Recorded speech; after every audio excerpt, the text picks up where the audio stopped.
How's it going on here? Don't mind me, just trying to fight that affection for the dumbest things imaginable. Tekken, one of the most popular fighting games of all time. It really is the game that keeps 3D fighting games alive nowadays next to Virtua Fighter. Without those two games, all fighting games would look like this. Tekken is my favorite fighting game series. The story, the characters, the gameplay, the guest characters, the bad parenting. But before Tekken existed, there was Virtua Fighter as mentioned earlier. This was the pioneer of 3D fighting games. Sega launched this game in the arcades in 1993 and it was a success, truly something remarkable. After Namco saw this, they started making their own 3D fighting game. Namco starts producing Rave War, their own fighting game that was releasing in arcades in 1994. Your first thought right now is, what's a Rave War? And to that I say, I don't have a clue. Most of the characters look completely different except Kazuya. He never changed from beta to release. What a champ. Namco released Rave War, now known as Tekken, in arcades in 1994 and 1 year later on the Sony PlayStation. This was one of the launch titles of the original PlayStation. It was even included on the long box in the US and a cardboard box in Europe. This game would later get re-released on Tekken 5's Arcade History mode, where you could play arcade versions of the first 3 Tekken games, including obviously Tekken 1. I'll be playing the original PlayStation version, since it features unlockable characters and ending cutscenes, and if you know Tekken, you can skip these ones, they're awesome. Yup, we can play Galaga in Tekken 1. By doing such and achieving a high score, you get a devil skin for Kazuya. This becomes more important in the lore, I swear.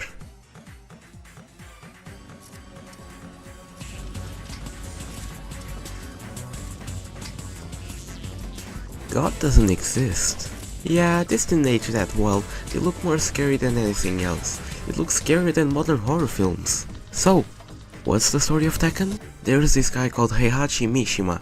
He's the owner of a multinational conglomerate, and that is the Mishima Zaibatsu. He also practices Mishima-style karate, and he's a family man.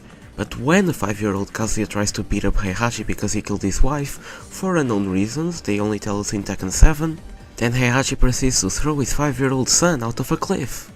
Neat! Roughly 20 years later, Heihachi organizes the King of Iron Fist tournament, a tournament that would gather the strongest fighters around the world for the cash prize of $1 billion. But what Heihachi didn't expect is that his son Kazuya is in the tournament and alive. Now full of hatred, Kazuya wants to take revenge on his father. The tournament is on, so who are the fighters? First off, there's Kazuya Mishima. He's Heihachi's son and he uses Mishima style karate as well. I always pick him when I play Tekken 1. Every character controls fine, however they have a certain delay and that's what I hate about this game in general. But we're getting ahead of ourselves. Kazuya wants to kill his father, that's his dream, kill his father and take control of the Mishima Zaibatsu. He seemingly succeeds in his ending, which is just glorious.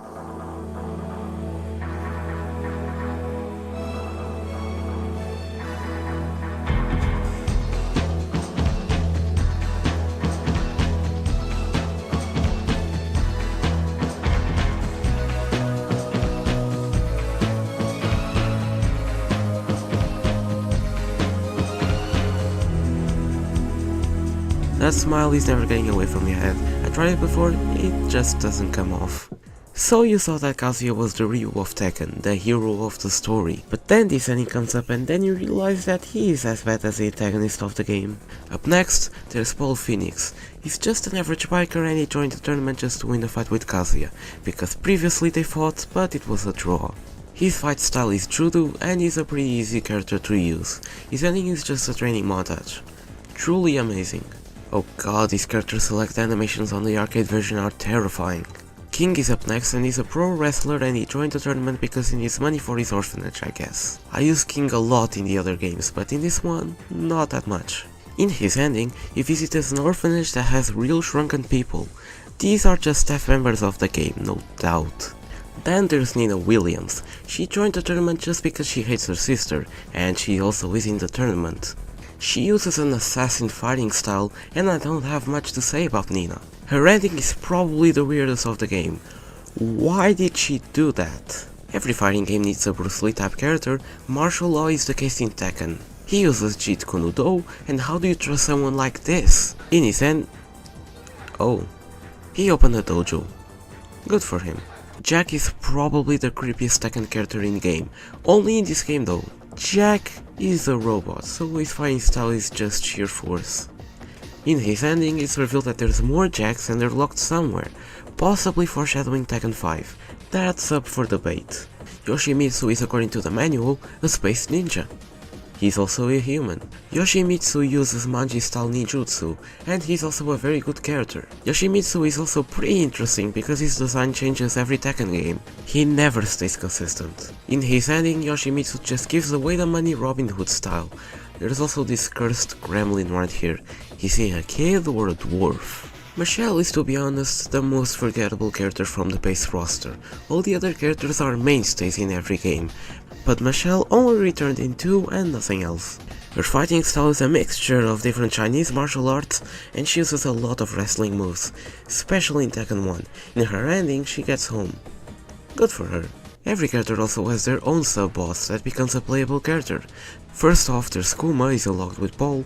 He uses Kuma Shinken, his own fighting style, but forget about everything. This looks more like a beaver than a bear. This model is terrible, how did this happen? Unfortunately, the unlockable characters don't have their own ending. Anna Williams is Nina's sister and is unlocked using Nina herself. She is basically a clone of Nina, but I prefer it over Nina. I never liked her very much, and is always the one I pick. She has a freaking RPG in the later games, how did this get allowed? Prototype Jack is definitely the most forgettable character of the series in general. He's unlocked with Jack and he's a clone of him too. He looks more interesting than Vanilla Jack, but still an odd addition to the roster. Kazuya's rival in this game is Lee Shaolin.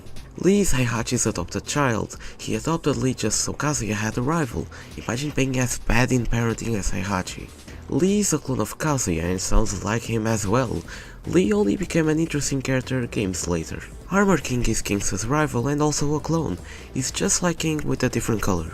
Whoa. The only reason he's in the tournament is to take revenge on King because he took his eye off. Kunimitsu is a clone of Yoshimitsu, but to get him, you need to play with Michelle, which is weird. Kunimitsu is Yoshimitsu once again. The character select animation is the exact same. I'm glad that in the later games they changed the Kunimitsu character in general and made her a girl. Way better than just a Yoshimitsu clone. Ganryu is a sumo wrestler that has a crush on Michelle. Shouldn't he be unlocked with Michelle instead? He's the most unique of the sub-bosses, but sadly, he's a very unpopular character. Wang Jinrei is an old man. That's his old character. His story starts to ramp up in Tekken 5. In that game, they nailed Wang's story and made what I like to call a send-off to the character. But there's a long way until I replay that game. And last but not least, Heihachi Mishima is a clone of Kazuya. I don't like Tekken 1, I didn't talk about the controls that much, but they're stiff, unresponsive and have a certain delay. Alongside that and the outdated cutscenes, there's nothing I can talk about. Tekken 1 was an amazing game that revolutionized fighting games, but I think it didn't age really that well. After Tekken 2 came out 1 year later, this just became ass. In comparison to 2, this looks more like a test demo than the finished product. I think this is the only Tekken game where I can say that I didn't like it. I mean, I'm being too harsh, it's an okay game, but it pales in comparison to the other installments. Tekken is a type of game that just inspires people, and also developers vanishes, like I see with throwing people out of big places.